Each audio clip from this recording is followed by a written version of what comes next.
Halo, halo. Yuk, Ya, Assalamualaikum warahmatullahi wabarakatuh. Waalaikumsalam warahmatullahi Waalaikumsalam wabarakatuh. warahmatullahi wabarakatuh. Pada kesempatan ini, kami ingin mempresentasikan resum jurnal dengan judul Konstruksi dan Metode Interpretasi Hukum. Em, kami, em, saya, Nama saya Noval Ramadhani. Nama saya Ardiansyah Nursyaputra. nama saya Abdulaziz Naufal Al-Farizi. Oke, materi pertama akan dijelaskan oleh Ardiansa Nursah Putra. Ardi, Oke, konstruksi hukum adalah cara mengisi kekosongan peraturan perundang-undangan dengan asas-asas dan sendi-sendi hukum. Konstruksi hukum terdiri dari 3 bentuk, yaitu analogi, determinasi, dan argumentasi.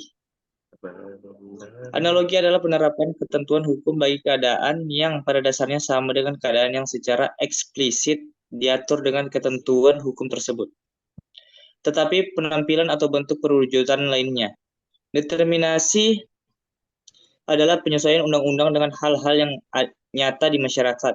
Apabila undang-undang tidak dapat dijalankan menurut arti katanya, hakim harus menafsirkannya. Argumentasi contrario adalah menafsirkan undang-undang sehingga hakim dapat membuat keputusan yang adil sesuai dengan maksud, yaitu mencapai kepastian hukum. Konstruksi hukum mempunyai kedudukan penting dalam sistem hukum negara kesatuan Republik Indonesia karena pengadilan melakukan fungsi yang pada hakikatnya melengkapi ketentuan-ketentuan hukum tertulis melalui pembentukan hukum dan penemuan hukum. Dengan perkataan lain, hakim atau pengadilan dalam sistem hukum Indonesia yang pokoknya mengutamakan yang tertulis mempunyai fungsi membuat hukum baru atau creating of new law. Oke, materi selanjutnya akan dijelaskan oleh Nopal. Oke, untuk berikutnya ada beberapa bagian untuk dari sumber hukum itu sendiri. Sumber hukum terbagi menjadi 2, yaitu material dan faktor.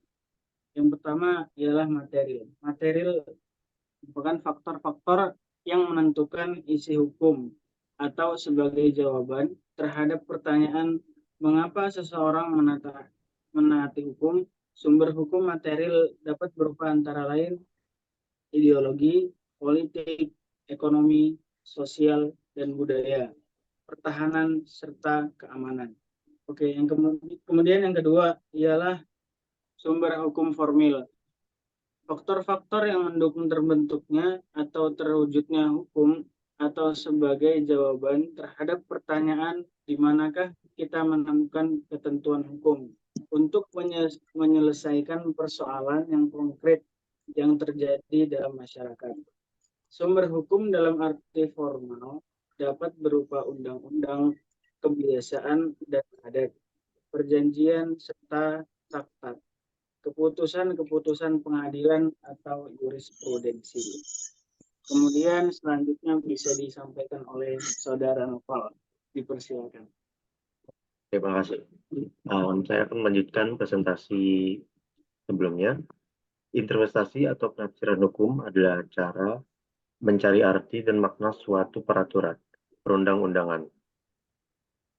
Terdapat beberapa metode penafsiran hukum, antara lain interpretasi bahasa atau tata bahasa. Penafsiran perbandingan, metode ini melibatkan perbandingan antara hukum lama dengan hukum positif yang berlaku saat ini, antara hukum nasional dengan hukum asing dan hukum kolonial. Hal ini dapat membantu dalam menentukan kesesuaian hukum lama dengan kondisi saat ini.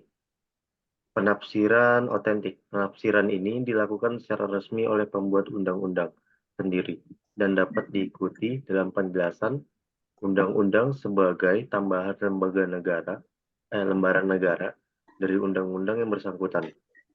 Selanjutnya,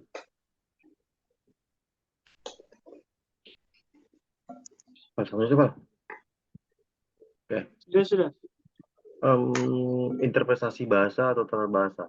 Penafsiran ini mengartikan ketentuan hukum menurut arti kalimat atau bahasa, sebagaimana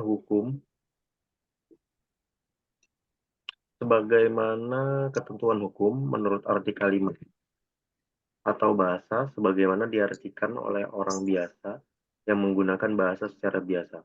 Penafsiran historis. Metode ini melibatkan sejarah dari undang-undang yang bersangkutan, baik menurut sejarah pembuatan undang-undang maupun menurut sejarah hukum secara luas. Penafsiran historis membantu dalam memahami maksud pembuat undang-undang dan asal-usul peraturan hukum. Oke. Dari semua penjelasan kita bertiga, kami mendapatkan kesimpulan sumber utama hukum di Indonesia adalah sistem hukum nasional dari undang-undang. Namun seringkali tertinggal oleh perkembangan masyarakat hakim dapat melakukan konstruksi hukum dan interpretasi hukum. Untuk mengisi celah atau menjelaskan peraturan yang tidak jelas, konstruksi hukum melibatkan pengisian celah atau penjelasan peraturan yang tidak jelas.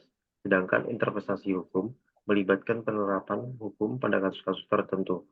Pentingnya konstruksi hukum dan interpretasi hukum dalam memastikan keadilan dan kepastian hukum dalam masyarakat. Kasus hukum pidana, kepastian hukum yang didasarkan pada hukum tertulis dalam peraturan perundang-undangan lebih diutamakan. Oke, sekian dari kami. Kurang lebihnya mohon maaf. Assalamualaikum warahmatullahi wabarakatuh. Waalaikumsalam Waalaikumsalam warahmatullahi wabarakatuh. Waalaikumsalam.